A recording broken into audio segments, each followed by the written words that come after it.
Bonjour tout le monde, bienvenue dans un nouvel épisode de Spotlight par Welcomes.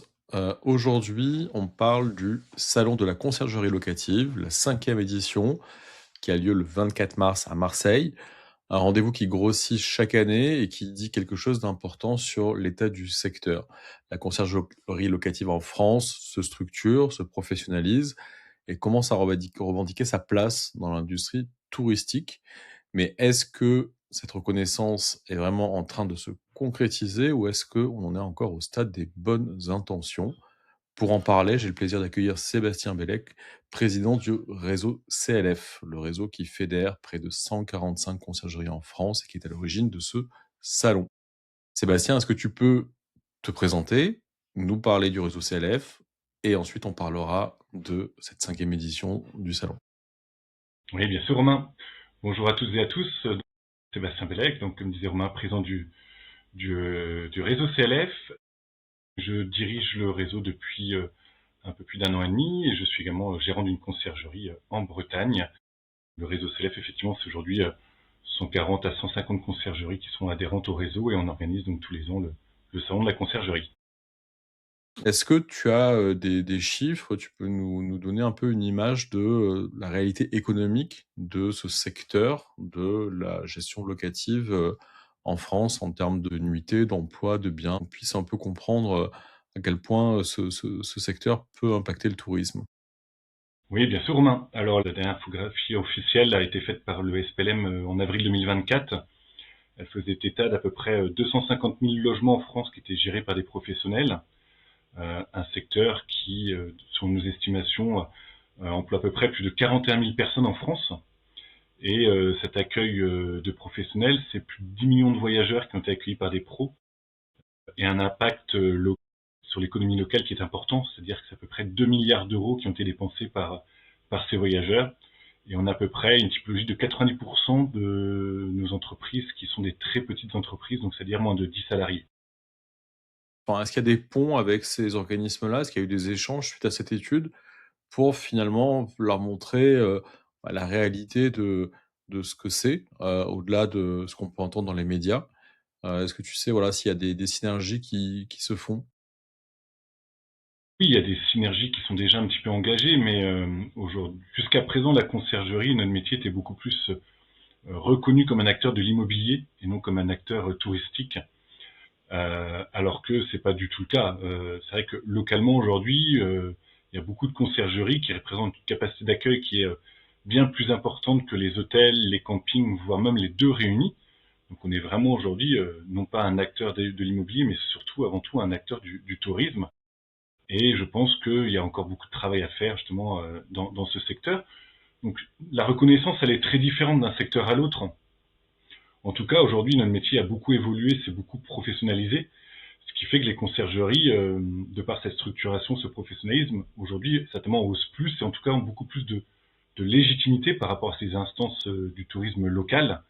Je sais que sur certains territoires, aujourd'hui, on est vraiment considéré comme un acteur de premier plan sur le tourisme, si bien que même des offices du tourisme, par exemple, vont même nous solliciter pour avoir un peu de data que eux n'ont pas. Aujourd'hui, on a beaucoup de conciergeries qui utilisent beaucoup d'outils de data sur les taux d'occupation, des tendances à venir, que même les offices de tourisme n'ont pas forcément ce type d'outils. Est-ce que tu as des exemples de territoires où justement il y a des synergies qui se mettent en place?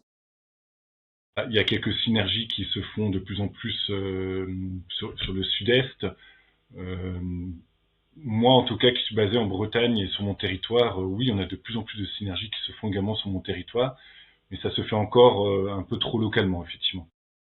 J'ai vu justement que ce thème, de, l'impact finalement de l'activité sur le tourisme, local, était un des thèmes centrales de cette édition.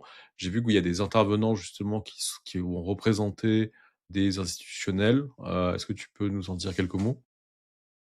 Exactement. Aujourd'hui, comme on le disait, on a toujours été reconnus comme des acteurs du milieu de l'immobilier et donc les salons ont toujours été orientés en ce sens.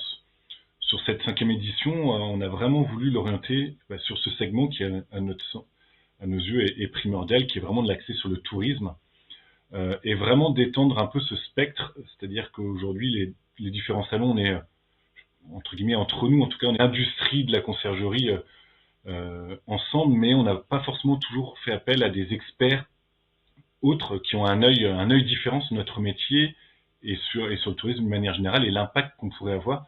Donc c'est ce segment-là qu'on a voulu avoir sur cette cinquième édition. Comment vous bâtissez finalement le contenu du salon en termes de prise de parole, en termes d'exposants? Comment vous sélectionnez justement ces thèmes et ces exposants?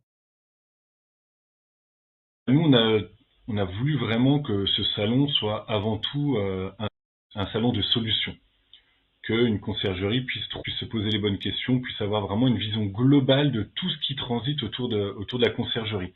Donc c'est vrai que on y retrouve tout le spectre global du juridique, de l'assurance, de la formation, des solutions de gestion du linge, de la literie, des logiciels métiers, des outils digitaux, que ce soit du pricing, de la data, des livrets d'accueil, des systèmes de caution, on a même des OTA, on a des réseaux nationaux.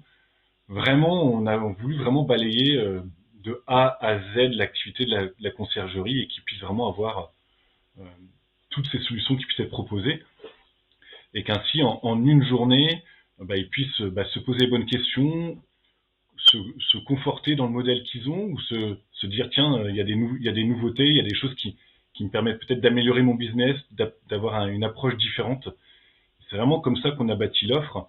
Et après, les tables rondes, c'est un peu pareil. L'objectif, c'est vraiment de se poser les questions, que les gens puissent se positionner, se dire est-ce que je vais dans ce sens-là, est-ce que je suis dans la bonne orientation, et se dire tiens, et surtout de prendre des bonnes idées, des bonnes pratiques, et de se dire en rentrant tiens, j'ai trouvé ces idées, ces nouvelles solutions, et comment est-ce que je peux les mettre en place pour continuer à progresser dans mon offre et dans mon business. Tu parles des tables rondes, est-ce que tu peux rapidement nous en dire un peu plus sur, justement les sujets de ces formats? Alors, on a voulu effectivement organiser trois tables rondes très structurantes. La première qui est vraiment, donc les deux principales sont surtout orientées sur le tourisme, hein, forcément, qui est notre vecteur pendant tout le salon. La première reprend surtout le sujet de la coopération locale entre les conciergeries et les autres acteurs locaux, mais également sur la partie la conciergerie sous forme de réseau. La deuxième sujet est vraiment autour des autres. On a tendance à réduire la conciergerie comme un acteur qui accueille de la clientèle touristique, mais en fait, pas que. Aujourd'hui, il y a de nombreux autres usages, le co-living, le télétravail, le tourisme d'affaires, les grands événements, et on pourrait le croire que ça se résume vraiment à des endroits un peu spécifiques, des grandes villes comme Nice, comme Marseille, comme Lyon, mais pas du tout en fait. Sur tous les territoires, on peut avoir ce genre de mode ces nouveaux usages, et en fait, il faut surtout être agile, et je pense que là, sur celle-ci, il y a beaucoup de petites conciergeries qui vont trouver pas mal de nouvelles pistes. Et la dernière table ronde est un peu notre classique qu'on a depuis le début, qui est un Vim Conciergerie. C'est vraiment de réunir trois à quatre conciergeries qui ont des structures différentes, qui ont des horizons différentes, et vraiment de se poser des questions sur le quotidien, vraiment de travailler ce qu'on vit nous au quotidien, les problématiques, comment est-ce qu'on les appréhende, et d'avoir trois à quatre points de vue différents. On va parler un peu du réseau, CLF. Aujourd'hui, une conciergerie, qui nous écoute, peu importe son stade de développement, mais est-ce que tu peux, donner, on va dire 3 avantages, à adhérer au réseau CLF? Quels sont les bénéfices pour cette conciergerie? Ouais, alors effectivement, il y en a plein, mais pour moi, vraiment le principal, c'est de ne pas se sentir seul. C'est vraiment de faire partie d'une communauté, d'avoir des gens sur lesquels on peut partager nos questions, nos interrogations, partager nos peurs, nos craintes, mais aussi nos victoires. Ça, pour moi, c'est vraiment le plus important. Après, au sein du réseau CLF, on veut vraiment être un organisme vraiment qui va aider la conciergerie à se structurer, à améliorer son quotidien. On est toujours à l'écoute de leurs demandes, que ce soit sur la partie partenariat, c'est-à-dire d'avoir des partenariats avec l'industrie de notre métier, mais aussi une centrale d'achat qui s'adapte vraiment par rapport aux besoins des conciergeries. Qu'est-ce qu'elles achètent, comment est-ce qu'on peut leur aider dans leurs achats, dans du sourcing, dans les nouveaux produits.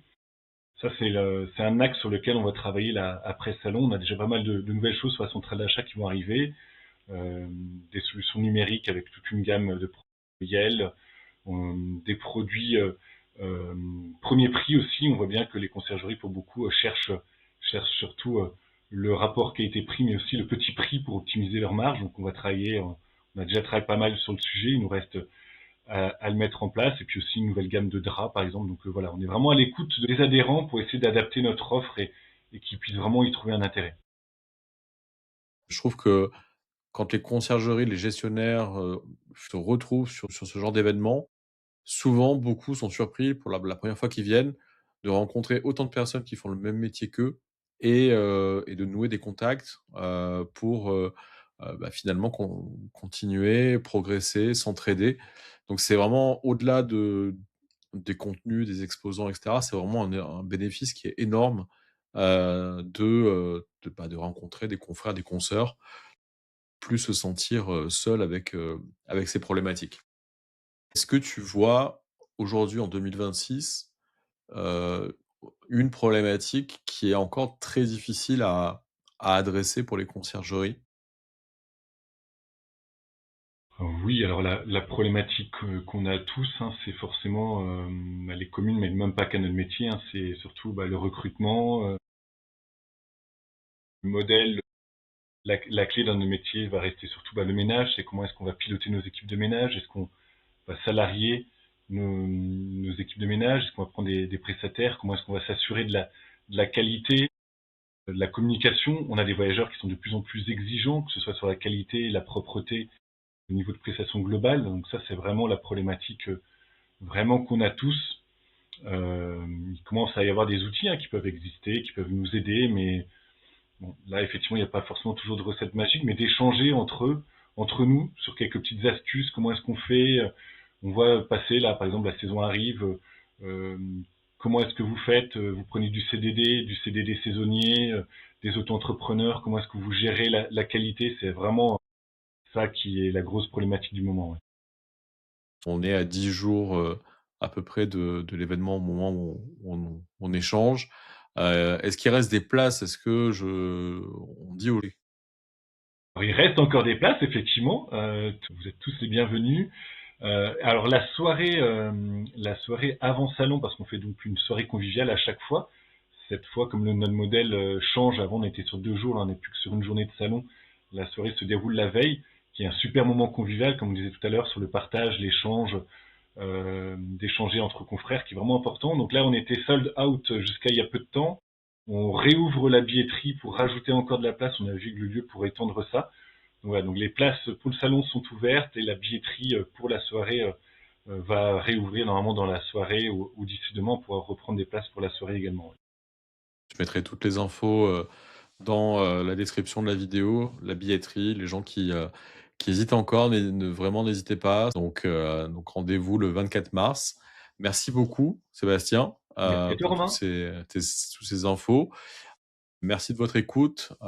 Si je vous rappelle, si vous souhaitez, influencer les prochains sujets et experts qu'on reçoit dans Spotlight, il faut être abonné à la newsletter de Welcomes et vous pourrez voter et choisir le sujet qui sera traité dans le prochain épisode. Merci beaucoup. Au revoir. Merci Romain.